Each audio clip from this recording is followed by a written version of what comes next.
الرحیم welcome back ناظرین گرامی، پروگرام وقفہ کے بعد دوبارہ آپ کی خدمت میں حاضر ہیں۔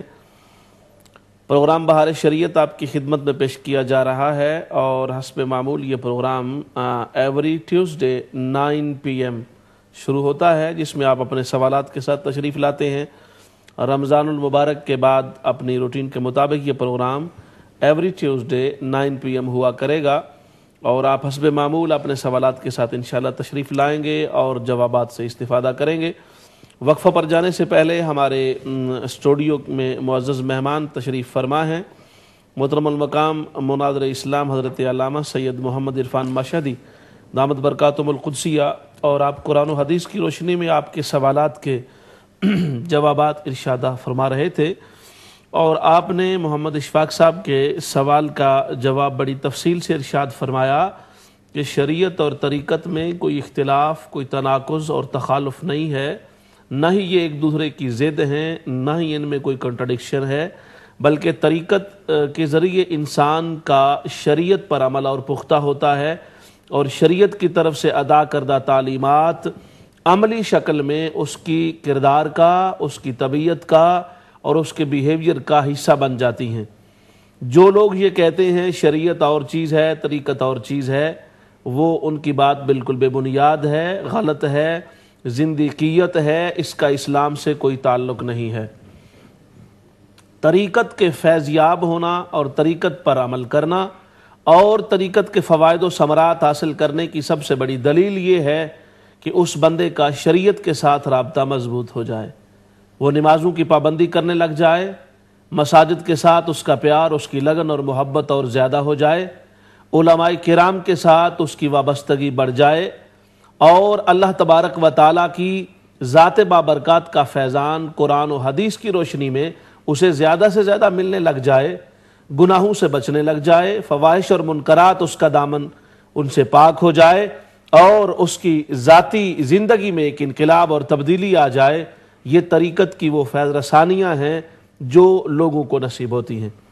حضور غوث سمدانی رحمت اللہ تعالی علیہ سے لے کر حضور صابر کلیری تک جتنی شخصیات تشریف فرما ہوئیں، اور ان کے بعد بھی ان کے وارثین، ان کے فیض کو تقسیم کرنے والی ہستیاں، انہوں نے یہی کام کیا کہ لوگوں کی ویران کھیتیوں میں اللہ کی یادوں کے دیے جلائے اور اللہ کی یادوں کے پھول کھلائے، اور ان کے آنگن میں ایسی یاد خداوندی کی، عشق رسالت محمدی کی صلی اللہ علیہ وسلم کی اور عمل علی تعلیمات الاسلامیہ کی بہار آ گئی کہ ان کا پورا ظاہر اور باطن شریعت کے سانچے میں ڈھلتا چلا گیا۔ اللہ تبارک و تعالی ہمیں اسی ہی طریقت پر عمل کرنے کی اور ایسی ہی طریقت سے فیضیاب ہونے کی توفیق عطا فرمائے۔ اگلا ہمارا سوال جو قاری عاشق حسین صاحب نے، غالباً میں بھول گیا، شاید وہ قاری نہ ہوں، معذرت کے ساتھ اگر وہ قاری نہیں ہے تو میں معذرت چاہتا ہوں۔ ان کا سوال تھا کہ ہر قوم میں حضرت کچھ ابدال ہوتے ہیں، انہوں نے کہا جیسے میں نے سنا ہے، اور اقطاب ہوتے ہیں جن کی وجہ سے رزق ملتا ہے۔ تو پہلی بات تو یہ کہ کیا یہ بات صحیح ہے؟ اگر یہ بات صحیح ہے تو یہ جو لوگ ہیں جو غیر مسلم، مثلا کرسچین ہیں، گورے جن کو ہم اپنی زبان میں کہتے ہیں، تو جہاں صرف وہ رہتے ہوں جن علاقوں میں، تو کیا وہاں بھی ابدال ہوں گے؟ اور اگر ہوں گے تو ان گوروں میں سے ہوں گے؟ کیا ایسی کوئی کیفیت بھی ہے؟ بسم اللہ الرحمن الرحیم۔ ان کا سوال جو ہے وہ قابل توجہ ہے۔ ان کے جو روایت وہ کر رہے ہیں، اس میں حدیث پاک میں اس طرح نہیں ہے۔ جی حدیث پاک میں یہ آتا ہے کہ الابدال فی امتی ثلاثون بہم ترزقون و بہم تنصرون و بہم تمترون۔ سبحان اللہ۔ کہ ابدال میری امت میں ایک وقت میں 30 ہوتے ہیں۔ سبحان اللہ۔ ٹھیک ہے جی، انہی کے سبب سے اور ان کی برکت سے اللہ تعالیٰ جل شانہ رزق عطا فرماتا ہے، انہی کے برکت سے اللہ تبارک تعالیٰ جل شانہ اہل اسلام کو فتح نصیب فرماتا ہے، اور انہی کی برکت سے اللہ تبارک تعالیٰ جل شانہ آسمانوں سے بارش نازل فرماتا ہے۔ اچھا، اس موضوع کی احادیث مبارکہ کثیر ہیں، جس میں بعض میں 30، بعض میں 40 کا بھی ذکر ہے، اور ان کا مقام جو ہے ولایت ابراہیمی پر ہوتا ہے۔ سبحان۔ یہ ایسے الفاظ بھی موجود ہیں کہ وہ حضرت ابراہیم خلیل اللہ علیہ الصلوۃ والسلام کے قلب کی جو فضا ہے ولایت کے درجے میں وہ نسبت خلیلی رکھتے ہیں اس بارے میں. سبحان. اور ایک ابدال جو ہے جب فوت ہو جاتا ہے تو اس کے جنازہ دوسرا ابدال پڑھاتا ہے، اور یہ نظام اتنا متصل ہوتا ہے کہ ابدالوں سے کبھی زمین خالی نہیں ہوتی. اور پھر ابدالوں کے لیے خاص طور پر نبی کریم علیہ الصلوۃ والسلام نے ابدالوں کے لیے کی زمین جو ہے، یہ بھی حدیث مبارکہ ہے کہ وہ شام کی زمین کو مسکن اور مرکز فرمایا کہ ملک شام میں 30 ابدال ہوتے ہیں. اس طرح کی روایت بھی موجود ہے. یہ کہ ہر قوم میں ہوتے ہیں، یہ احادیث میں ایسا نہیں ہے. ہر قوم میں ہوتے ہیں یہ ایسا نہیں. امت میں ہوتے ہیں، 30 ہوتے ہیں، 40 ہوتے ہیں. اور ان کے قلب کی فضا کیا ہے اور باطنی نظام اللہ تعالیٰ نے ان کو ہاتھ میں دیا ہے، یہ علامات ہیں ان کی. اور یہ احادیث مبارکہ میں جو میں ابھی حدیث پاک پیش کر رہا ہوں تو یہ حدیث پاک بھی طبرانی شریف کے اندر موجود ہے. اور اس کے علاوہ بھی کتب میں جامع الاحادیث میں اعلیٰ حضرت رحمۃ اللہ تعالیٰ علیہ نے ان احادیث مبارکہ کو جمع کرا. ابدالیہ مستقل رسالہ ہے. حضرت شیخ محمد یعقوب چرخی رحمۃ اللہ جو خواجگان نقشبند سے ہیں، ان کا مستقل رسالہ ہے ابدالوں کے حوالے پر. ابدالیہ اس کا نام ہے. اور یہ جناب عارف نوشائی صاحب ان کے ترجمے کے ساتھ یہ اسلام آباد سے خانہ فرہنگ والوں نے بھی اس کو شائع کیا ہے ابدالیہ کو. اور یہ بڑا پرانا رسالہ، بلکہ رسائل ستہ جو خواجگان نقشبندیہ کے ہیں ان کے اندر بھی یہ موجود ہے ابدالیہ جو ہے، جو حضرت مولانا یعقوب چرخی رحمۃ اللہ تعالیٰ علیہ کا. اس طرح اس موضوع پر بہت سے بزرگ محدثین کی کتابیں موجود ہیں. اچھا، اب یہ سوال رہ گیا ان کا کہ گوروں میں جو ہے نا کیا رزق جو دیا جاتا ہے تو اس سے شاید انہوں نے یہ اخذ کیا ہے کہ ان میں پھر زیادہ ہونے چاہیے کیونکہ رزق زیادہ ان کو دیا جاتا ہے. یہ اس سے نہیں ہے. کفار یا یہود و نصارہ پر جب نعمتیں دنیاوی آتی ہیں تو اس میں ان کا امتحان ہوتا ہے. یہ قرآن مقدس میں یہ مضامین موجود ہیں.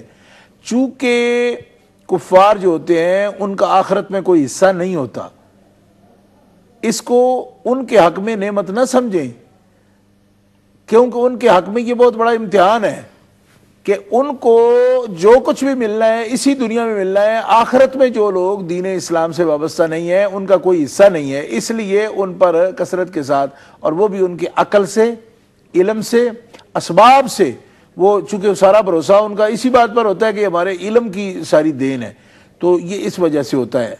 دوسرا مسئلہ یہ بھی ہے کہ اب ابدال جو ہے وہ ایک تو چونکہ ولی ہوتا ہے اور ابدال اس کا خاص مرتبہ ہے، باطنی نظام اس کے ہاتھ میں ہوتا ہے، تو وہ گورا کاڑا اس کی کوئی تقسیم نہیں ہے. اس پر مومن ہوگا، ولی اللہ ہوگا، ابدال ہوگا.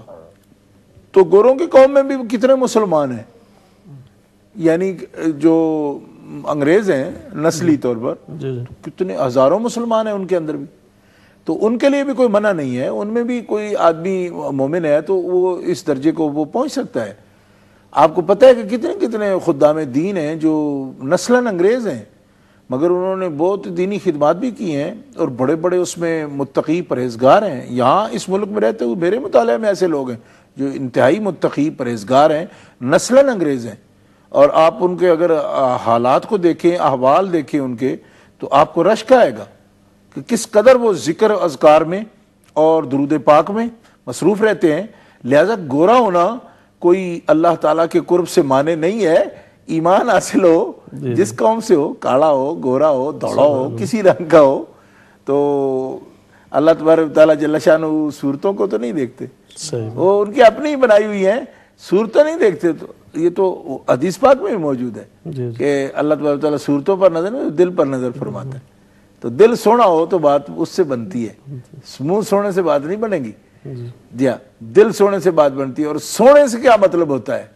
اس میں بھی چمکنا مطلب نہیں ہے، کیونکہ اس طرح تو سونا چاندی بہت چیزیں چمکتی ہیں، لیکن اللہ کے ہاں قیمت اس کی تقوی ہے، پرہیزگاری ہے، خوف و خشیت والا دل ہے، تو وہ دل قیمتی ہوتا ہے.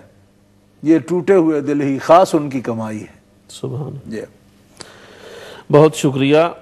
محمد نعیم صاحب نے حضرت کرائٹن سے پوچھا ہے کہ خطبہ جمعہ کے دوران اگر کوئی امام و خطیب انگلش میں مسائل بتانا شروع کر دیں یا بتائیں یا انگلش یا کسی اور غیر عربی زبان میں تو کیا یہ جائز ہے؟ بسم اللہ الرحمن الرحیم۔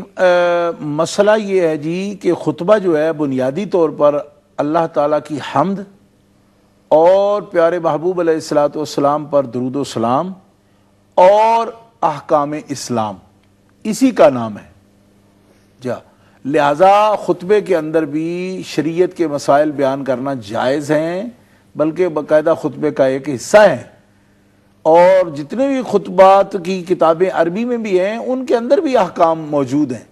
اور آپ کو پتہ ہے کوئی خطبہ بھی ان اللہ یامر بالعدل والاحسان وایتاء ذی القربی وینہی عن الفحشاء والمنکر اس کے بغیر تو کوئی خطبہ پڑھا ہی نہیں جاتا۔ جمعہ کا خطبہ ہو، عیدین کے خطبے ہوں، کوئی ہوں، اس میں یہ آیت ضرور پڑھی جاتی ہے، اور سرکار دو عالم علیہ السلام بھی پڑھتے تھے۔ تو یہ خود بڑی جامع آیت ہے جس میں عدل کا، احسان کا، اور جو چیزیں منع عنہ ہیں جن سے روکا گیا ہے اس کے بارے میں، اس سے رکنے کا، یہ سب چیزیں تو موجود ہیں۔ تو مسئلہ یہ رہ جاتا ہے کہ خطبے کے اندر